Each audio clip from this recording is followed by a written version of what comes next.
shock, Wine suddenly understood in those final moments before impact. Jungkook hadn't tried to save himself, but to you. He had positioned his body between her and the worst of the collision, taking the brunt of what should have been her injuries. Even in his rage, even when she had pushed him past his breaking point, his first instinct had been to protect her. The irony wasn't lost on her in trying to prove she didn't need his protection. She created the very situation that required it the most. The world tilted sideways, shadows creeping in the form of edges, Vian's vision like dark water rising the tide, to focus on Jungkook's face, on the desperate way he was calling her name, but his voice seemed to be coming from somewhere very far away. "Stay with me," he was saying, his hands hovering over her injuries, afraid to touch her but unable to pull away too. "Vian, please stay awake, look at me." But the darkness was seductive, promising relief from the throbbing in her head and the sharp pain in her ribs. Her eyelids fluttered once, twice, and then everything went black. "No, no, no." Jungkook's voice cracked as her head lolled and lolled to the side, her body going limp against the twisted wreckage of the passenger seat. Blood continued to seep from the gash on her temple, and the unnatural angle of her left arm made his stomach lurch with guilt and terror. The sound of screeching tires and slamming car doors cut through the night air. Within the moment Jimin and Taeyong were at the driver's side window, their faces filled with shock as they took in the destruction. "Jesus Christ, Jungkook," Jimin breathed, already on his phone calling for backup. "What happened? Get her out," Jungkook commanded, his voice breaking. "Get her out now." Carefully, her arm might be broken and she hit her head hard. Taeyong was already moving around one side of the car, assessing the damage to the door frame. "It's jammed. We need tools." "I don't care what you need," Jungkook snarled, somehow managed to free himself from his seatbelt despite his own injuries. "Get her out now." The desperation in his voice spurred them into action. Using a crowbar from one of the escort vehicles that had arrived moments behind them, they managed to pry open the passenger door enough for Jungkook to carefully extract Vian's unconscious form. He lifted her with infinite care, one arm supporting her neck, the other cradling her legs. Mindful of her injured arms, her head fell back against his shoulders, so still and pale. "That for terrifying moment," he thought. "She breathing," Taeyong said quickly, reading the panic in his friend's eyes. "Her pulse is steady, but we need to get her to the mansion right now." Jungkook carried her to the waiting car, his shirt already soaked with blood, his own and hers. He slid into the back seat, never loosening his hold on her, positioning her carefully against his lap so her head rested against his chest. "Drive," he ordered Jimin, who had taken the wheel fast but no sudden movements. The convoy of black vehicles moved through the empty streets like a funeral procession, emergency lights flashing but sirens silent to avoid unwanted attention. In the back seat, Jungkook held Wine against him, one hand pressed gently to the pulse point at the throat, the other stroking her hair away from the blood on her face. "I'm sorry," he whispered into her unhearing ears, his voice raw with anguish. "I'm so fucking sorry. This is all my fault, all of it." Taeyong, seated across of them, watched his usually unflappable leader fall apart with growing concern in all their years together through shootouts and betrayals and darkest corners of their world. He had never seen Jungkook like this, completely undone by the sight of Vian's injuries. "She is going to be okay," Taeyong said quietly. Dr. Kim was already at the mansion with his full team. "She is going to be fine." Jungkook's laugh was bitter and broken. "Look at her, Tae. Look what I did to her. And you think she's going to be fine?" His voice dropped to a whisper. "She was right to want to leave. She was right about everything." The mansion's medical wing was already prepared when they arrived. Dr. Kim and two nurses waiting in the gurney and portable equipment, but when they used and tried to take Vian from his arm, Jungkook's grip only tightened. "Sir," Dr. Kim said gently, "I need to examine her, please." "I can hold her while you work," Jungkook said, his voice hollow but unyielding. "I'm not letting go." It took both Jimin and Taeyong to convince him to lay her on the examination table, and even then he refused to leave the room. He stood pressed against the wall, watching every movement of the doctor's hands, clenching each time Vine made even the slightest sound of pain despite her unconscious state. Concussion, Dr. Kim announced after the initial examination. Mild to moderate, the head wound needs stitches, but it's not that severe as it looks.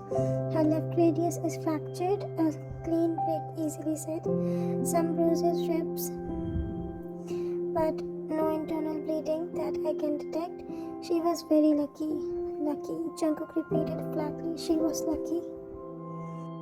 Dr. Kim glanced up from cleaning Vine's temple wound, noting the dangerous edge in the patient's voice.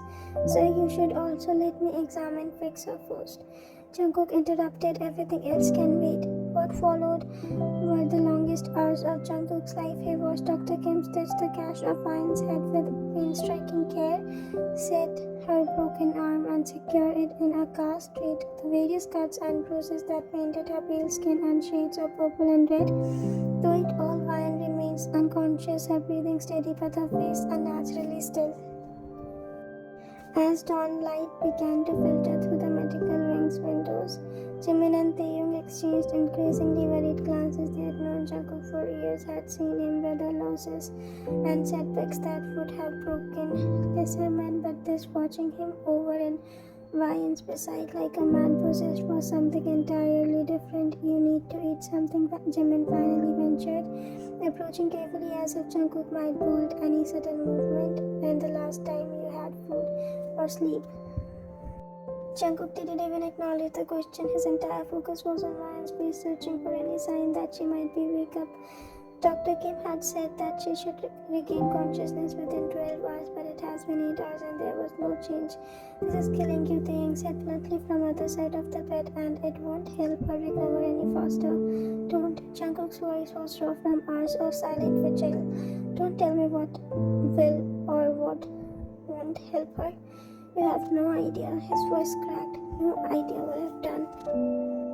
It was then that Vine stirred just slightly, a flutter of eyelashes, a soft murmur that barely qualified as sound. But to Jungkook it was like watching the sunrise. "Vine." He leaned forward, his hand hovering over hers, not quite daring to touch. "Can you hear me?" Her eyes opened slowly, unfocused and confused. When they finally landed on his face, Jungkook saw something that nearly brought him to his knees. Not anger or accusation, but concern. "You're hurt," she whispered, her voice hoarse with barely audible. The fact that her first conscious thought was for her welfare after everything she had put her through, after nearly killing them both in rage, it shattered something fundamental inside him. "I'm fine," he managed to say, though tears were already streaming down his cheeks. "You're the one who I almost..." He couldn't finish the sentence. Vine tried to sit up, wincing at the pain in her ribs. "The accident is everyone okay? Everyone except you," Jungkook said broken, "and that's the only thing that matters." The first week of the recovery was the blur of pain medication and Jungkook's constant presence. He barely left your side, catching fragments of sleep in the uncomfortable chair beside your bed, his hand always within the reach in case you needed anything. "You don't have to stay," you told him the third day when you were lucid enough for a real conversation. Your voice was still weak, but the concern in your eyes was clear. "Yes, I do," he replied, simply adjusting your pillows for the 100th time that day. "I have to." Dr. Kim had been clear about your care requirements: complete bed rest for the first week, limited movements to prevent aggravating the concussion, and careful monitoring of your broken arm.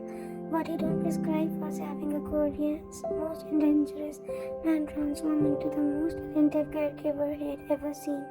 Jungkook approached your recovery within the same medical precision he applied to the business empire.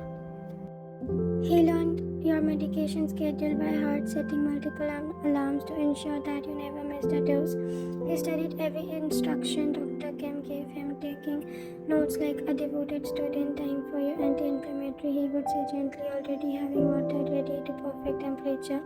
When you struggled to hold a glass with your good hand, he would guide it to your lips without making you feel helpless. The feeding was perhaps the most intimate part of the recovery. Your ribs made it painful to sit up properly, and your dominant arm was immobilized in the cast. Jungkook took over every meal with the infinite patience. "I can feed myself," He protested weakly of the fourth day, frustration by the own helplessness. I know you can, he said softly, spooning soup with the same care of parent would show a child, but let me do this. When you mentioned missing your grandmother's kimchi jjigae, he spent hours on the phone with his chef, walking them through the exact recipe. The nights were the hardest, your occasional words vivid nightmares and disordering moments of confusion. You would make gasping momentarily, forgetting where you were, panicking, rising in the chest until, hey, hey, hey, I'm here. Jungle's voice would cut through the fear like a lifeline. You're safe, you're in the medical wing, I'm right here with you. He would smooth your hair back from your forehead, his touch with the light to avoid aggravating your heel scalp wound. Sometimes he would drum softly songs to recognize from your childhood until your breathing returned to normal and sleep claimed you again. By the second week, you were strong enough to move a regular bedroom through Jungkook instead. On the one closest of his room, he had it equipped with everything you might need. A hospital bed that could adjust to any position, a bed table stocked with medications, Wi-Fi, and snacks. Even a small refrigerator so that you wouldn't have to wait for anything.